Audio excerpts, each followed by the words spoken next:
بسم اللہ الرحمن الرحیم۔ السلام علیکم پیارے دوستوں، ہمارے پیارے نبی سرکار دو عالم صلی اللہ علیہ وسلم اس وقت ابھی دنیا میں پیدا نہیں ہوئے تھے۔ یہ زمانہ عرب سماج کا وہ دور تھا جب ہر طرف اندھیرا چھایا ہوا تھا۔ اس دور کو ایام جاہلیت کہا جاتا تھا، یعنی اگیانتا اور گمراہی کا دور۔ عرب سماج میں اس وقت نہ کوئی قانون تھا، نہ کوئی نیم اور نہ کوئی نیتکتا۔ بے حیائی، گندگی اور اشلیلتا سے پورا سماج بھرا ہوا تھا۔ عورتوں کے کوئی حق نہیں تھے، ان پر طرح طرح کے ظلم کیے جاتے تھے، یہاں تک کہ بیٹیوں کو زندہ دفن کر دینا عام بات تھی۔ لوگوں کے دلوں میں نہ محبت تھی، نہ رحمت تھی، نہ ہمدردی۔ عورتوں کو صرف مزے اٹھانے کی چیز سمجھا جاتا تھا، یہاں تک کہ مرد اور عورتوں کو غلام اور باندی بنا کر بازاروں میں بیچا جاتا تھا۔ اس وقت مختلف علاقوں سے لوگ خانہ کعبہ کا طواف کرنے آتے تھے، لیکن اس پاک جگہ کے اندر 360 بت رکھے ہوئے تھے۔ مکہ میں مسلمانوں کے ساتھ عیسائی، یہودی اور مختلف قبیلوں کے لوگ رہتے تھے۔ ان میں سے زیادہ تر کافر اور مشرک تھے، اس لیے ان کا ہی دبدبا تھا۔ پھر آیا 570 عیسوی کا سال۔ مکہ کے سردار نبی کریم صلی اللہ علیہ وسلم کے دادا حضرت عبد المطلب قریش قبیلے کے سردار تھے اور بڑی شان و عزت سے رہتے تھے۔ یہی وہ سال تھا جسے عام الفیل، ہاتھیوں والا سال کہا جاتا ہے، اور یہی وہ سال تھا جس میں ہمارے پیارے نبی رحمت اللہ للعالمین صلی اللہ علیہ وسلم کی ولادت ہوئی، یعنی اللہ تعالیٰ نے نبی صلی اللہ علیہ وسلم کے آنے سے پہلے ہی پوری دنیا کو دکھا دیا کہ اب دھرتی پر اس کا آخری رسول تشریف لانے والا ہے۔ اس گھٹنا کے تقریباً 2 مہینے بعد ایک روحانی رات آئی۔ مکہ کے لوگ اپنی مشغولیت میں تھے۔ اسی رات نبی کریم کے دادا حضرت عبد المطلب خانہ کعبہ کی چھت پر کھڑے تھے۔ اچانک انہوں نے آسمان پر ایک چمکدار نور دیکھا جو عرب سے لے کر پورے مشرق اور پھر ساری دنیا میں پھیل گیا۔ یہ دیکھ کر وہ حیران رہ گئے اور تیزی سے نیچے اتر آئے۔ جب وہ خانہ کعبہ کے اندر پہنچے تو دیکھا کہ وہاں موجود 360 بت جنہیں لوگ پوجتے تھے، سب اپنے آپ منہ کے بل گر رہے ہیں۔ یہ اللہ کی قدرت دیکھ کر ان کے جسم میں کپکپی دوڑ گئی۔ پھر وہ باہر نکلے تو دیکھا کہ کوفہ اور شام کے بیچ اچانک پانی بہنے لگا، جبکہ کئی سالوں سے وہاں پانی کا نام و نشان بھی نہیں تھا۔ اسی وقت ان کی نظر اپنے گھر کی طرف گئی، جہاں سے نورانی روشنی نکل رہی تھی۔ حضرت عبد المطلب دھیرے دھیرے اپنے گھر پہنچے۔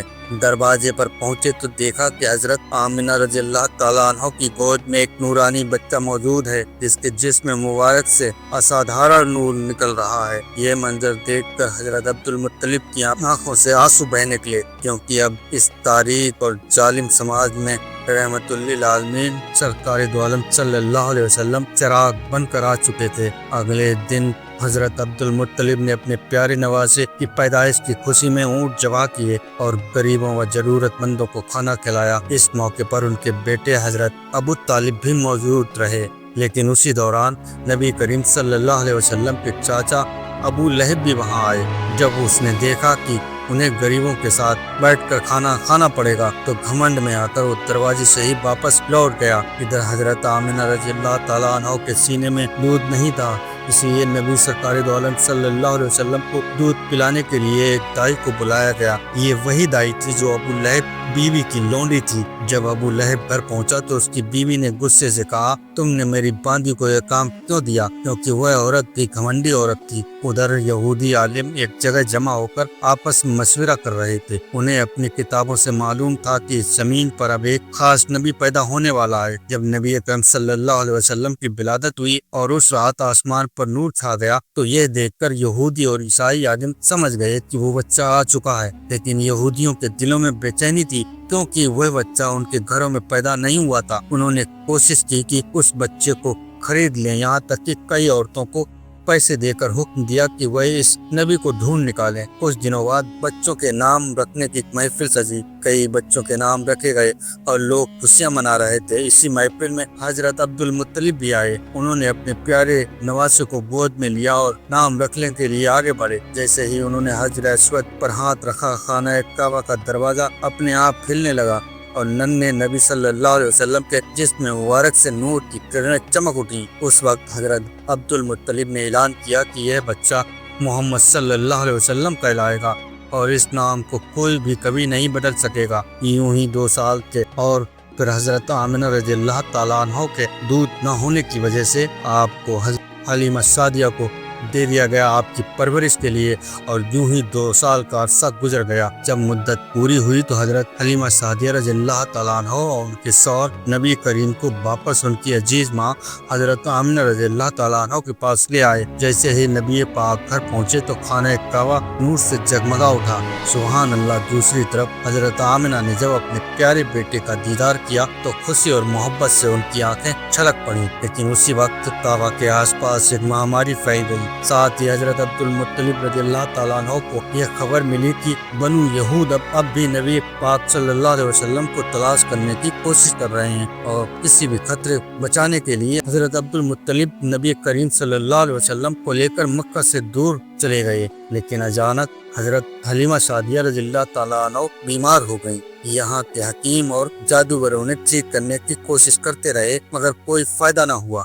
یہ دیکھ کر نبی پاک نے ان جادوگروں کو وہاں سے ہٹا دیا۔ جیسے ہی نبی رحمت صلی اللہ علیہ وسلم نے حضرت حلیمہ سعدیہ کا ہاتھ تھاما، وہ اللہ کی قدرت سے اچانک پوری طرح تندرست ہو گئیں۔ حضرت حلیمہ سعدیہ کے شوہر نبی پاک صلی اللہ علیہ وسلم کو لے کر مکہ کے پہاڑ کی طرف روانہ ہو گئے، مگر جب نبی صلی اللہ علیہ وسلم کو لے جایا جانے لگا تو حضرت حلیمہ سعدیہ رضی اللہ تعالیٰ عنہ کی آنکھوں سے آنسو بہنے لگے۔ جب حضرت عبد المطلب کو ایک خبر ملی تو وہ نبی صلی اللہ علیہ وسلم کے پاس پہنچے اور پھر نبی کے ساتھ ایک گفا میں تقریباً 1 سال گزار دیا۔ جب نبی پاک صلی اللہ علیہ وسلم اس گفا میں موجود تھے تو پورا ریگستان اللہ کی رحمت سے زندہ اور سرسبز ہو گیا۔ پھر ایک دن حضرت آمنہ رضی اللہ تعالیٰ عنہ اس گفا سے نبی صلی اللہ علیہ وسلم کو لے کر مدینہ آئی تاکہ اپنے رشتہ داروں سے ملاقات کریں اور نبی صلی اللہ علیہ وسلم کے والد حضرت عبداللہ رضی اللہ تعالیٰ عنہ کی قبر کی زیارت کر سکیں۔